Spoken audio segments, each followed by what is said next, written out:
Discipline, dedication, hard work, अगर इन सबको मिला दिया जाए तो बनता है क्रिस्टियानो रोनाल्डो। ये कहना गलत नहीं होगा।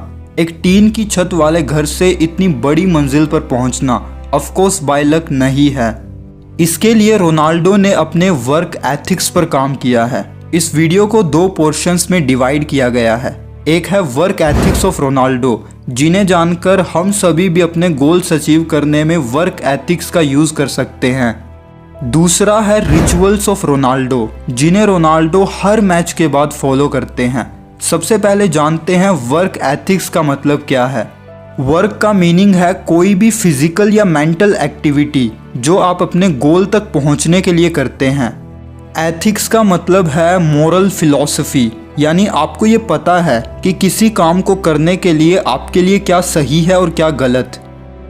अगर इन दोनों को जोड़ दिया जाए तो वर्क एथिक्स का मतलब हुआ कि किसी भी काम को करने के लिए कुछ रूल्स एंड रेगुलेशंस हैं जिन्हें आपको हमेशा फॉलो करना है। वर्क एथिक्स हर किसी के लिए अलग अलग हो सकते हैं। रोनाल्डो कहते हैं कि उनके हमेशा कुछ एथिक्स रहे हैं जिनकी वजह से वो एक प्रोफेशनल फुटबॉलर बन पाए। Talent without work is nothing. एक चीज़ जो वो हमेशा मानते हैं कि टैलेंट तो बहुत लोगों के पास होता है, लेकिन जो अपने टैलेंट को समय के साथ इम्प्रूव नहीं करते या अपने टैलेंट पर कोई काम नहीं करते तो उनका वो टैलेंट किसी काम का नहीं है। रोनाल्डो कहते हैं कि जब मैं 12 साल का था तब लोगों ने मुझे कहा कि तुम एक टैलेंटेड फुटबॉलर हो, लेकिन तुम्हारी बॉडी बहुत स्किनी और स्लिम है। इसके बाद मैंने अपनी बॉडी पर काम किया क्योंकि मुझे पता था कि अगर मेरी बॉडी इम्प्रूव होगी तो मेरी ओवरऑल ग्रोथ होगी, और मैंने जिम जाना स्टार्ट किया। इसके लिए मैंने बहुत हार्ड वर्क किया। रोनाल्डो का कहना है कि ऑफकोर्स टैलेंट मायने रखता है, लेकिन मैंने जो इतनी ट्रॉफीज जीती हैं वो कोई कोइंसिडेंस नहीं है। ये सब डेडिकेशन और अपने काम को हार्ड तरीके से करने की वजह से ही हो पाया है।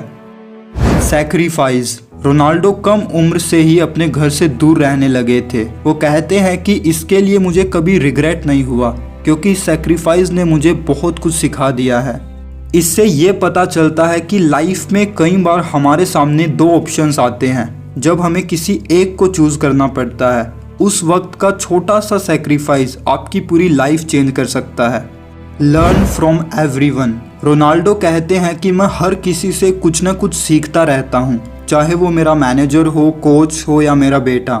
सीखना कभी खत्म नहीं करना चाहिए, क्योंकि जो इंसान सीखना छोड़ देता है उसकी लाइफ बोरिंग बन जाती है।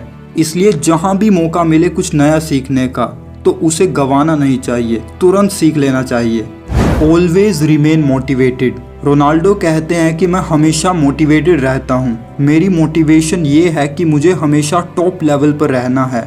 मुझे पता है कि मेरा काम अपना 100% देना है। जब मैं गोल करता हूँ तब मैं खुद में प्राउड फील करता हूँ। यही मेरी मोटिवेशन है। इससे हमें ये सीखने को मिलता है कि जब हम खुद को वहाँ देखते हैं जहाँ हम जाना चाहते हैं, तब हमें मोटिवेशन अपने आप मिल जाती है। क्या कभी आपके मन में ये सवाल आया है कि क्रिस्टियानो रोनाल्डो हर मैच में टॉप कैसे रहते हैं? इसका आंसर रोनाल्डो ने खुद दिया है। रोनाल्डो हर मैच के बाद कुछ रिचुअल्स फॉलो करते हैं, चाहे उनकी हार हो या जीत। वो इन रिचुअल्स को हमेशा फॉलो करते हैं, जिससे उनकी कंसंट्रेशन पावर बढ़ती है, उनका मन शांत होता है और शरीर को आराम मिलता है। डाइट। रोनाल्डो मैच के बाद अपनी डाइट में फ्रूट्स, स्नैक्स और पिज़्ज़ा की एक स्लाइस लेते हैं। उनकी ये डाइट कार्बोहाइड्रेट्स और प्रोटीन से भरपूर होती है। Bath in glory. Ronaldo match के बाद एक बाथ रिचुअल फॉलो करते हैं, जिसे कॉन्ट्रास्ट बाथ थेरेपी कहा जाता है। रोनाल्डो पहले 5 मिनट गर्म पानी में रहते हैं, जिसका टेम्परेचर 38 से 44 डिग्री सेल्सियस तक होता है। इसके बाद जब उनकी बॉडी गर्म हो जाती है तब वो 3 मिनट कोल्ड वाटर, ठंडे पानी में रहते हैं। इस प्रोसेस को 30 मिनट तक रिपीट किया जाता है। गर्म पानी में रहने से ब्लड का फ्लो बॉडी के उन एरियाज में होने लगता है जहां ऑक्सीजन की कमी होती है। इसे वैसोलिडेशन कहा जाता है। और जब बॉडी को ठंडे पानी में रखा जाता है तो इसका ऑपोजिट होता है, जिसे वैसोकॉन्स्ट्रिक्शन कहते हैं। ये थेरेपी खेल के दौरान लगी चोटों को ठीक करने के लिए मददगार होती है। स्विमिंग। इसके बाद रोनाल्डो स्विमिंग करते हैं। स्विमिंग करने से वो रिलैक्स होते हैं और स्ट्रेस भी कम होता है। हाइड्रोथेरेपी। रोनाल्डो स्विमिंग के बाद हाई प्रेशर वाटर जेट के स्पा में कूद जाते हैं। ये थेरेपी उनकी मसल्स की चोट और सूजन को ठीक करने के लिए मददगार होती है। Turkish bath. इसके बाद रोनाल्डो 5 मिनट ऐसे रूम में जाते हैं जो स्टीम यानी हॉट एयर से भरा होता है।